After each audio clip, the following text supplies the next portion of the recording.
So, Chris Kunzler, can you tell me why you're here today? To protest Israel's genocide. I mean, the scenes coming out of Gaza last night were abhorrent, as they have been for the last 15 months.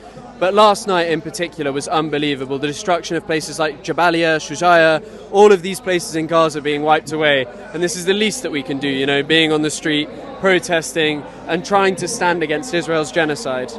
Have you always been an advocate for the Palestinian cause?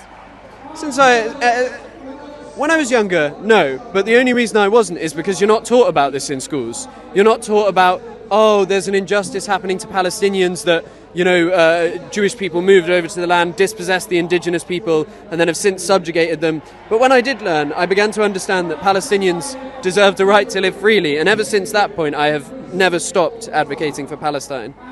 And Donald Trump has just finished his tour of the Middle East. He's pushing for his Freedom Zone plan in Gaza, but not a drop of aid has got in. What do you think about his latest statements? I think it's pretty mad that Trump is just willing to change so easily, basically. That Trump is willing to go from, basically, it seems that they were willing to offer a cessation of the blockade in exchange for Edan Alexander, the Israeli prisoner of war. And yet, in reality, they did nothing. They just allowed Israel to worsen the crimes there.